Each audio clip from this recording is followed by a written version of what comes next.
যে যারা কিশোর, এই কিশোর বয়সে কি কি সমস্যা হয়।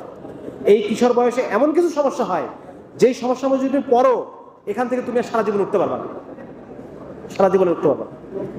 কারণটা হলো আমাদের ব্রেনের যেই জায়গাটা আবেগ নিয়ন্ত্রণ করে, আবেগ, এই আবেগ নিয়ন্ত্রণের জায়গাটা 15 বছর বয়সে কমপ্লিট হয়ে যায়, ম্যাচিউর হয়ে যায়। কিন্তু ওই যে বলে না যে ভাই আমার আবেগে কাজ করছে, বিবেকে কাজ করে নাই। হ্যাঁ, যেই জায়গাটা আবেগে কাজ করে ওইটা তৈরি হয় কখন? 15 বছর বয়সে। আর যেই জায়গাটা বিবেক, এই যে এই মাথার সামনের অংশটা বিবেক, এই বিবেকটা কমপ্লিট হয় 25 বছর বয়সে। তার মানে 15 থেকে 25 এই বয়সের মধ্যে তুমি যত সিদ্ধান্ত নিছো, এইগুলা কি দিয়ে নিছো? তোমার আবেগে কাজ করছে, বিবেকে কাজ করে নাই। এই জন্য এই বয়সের সিদ্ধান্তগুলা কখনোই নিজে নিবা না। এই যে অমুক মেয়ের সাথে আমার সম্পর্ক করতে হবে, এই সিদ্ধান্তটা নিছো না, এটার জন্য তুমি সারা জীবন ভুগবা, কারণ তুমি এটা বিবেক দিয়ে নাও না, আবেগ দিয়ে নিছো।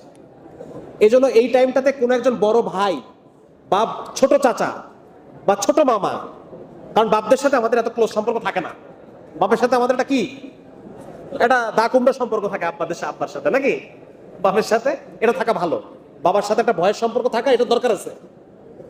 যার কারণে আমরা চেষ্টা করবো কোনো বড় ভাই বা ইয়াং টিচার যারা আছে আমাদের, হ্যাঁ, যুবক টিচার যারা আছেন, যাদের বয়স 25 পার হয়ে গেছে, চেষ্টা করবা জীবনের সিদ্ধান্তগুলা ওনাকে দিয়ে নেওয়ানোর।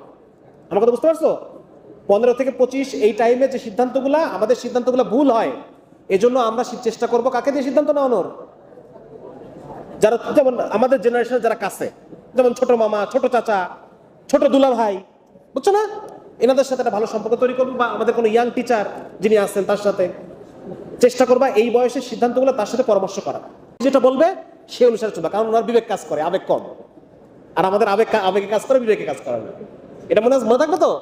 এটা করো, দেখবা জীবনে কখনো ঠকবা না, জীবনে কখনো কোনো কিছুর জন্য আফসোস করা লাগবে না। এটা মনে রেখো কিন্তু আমার এই কথাটা।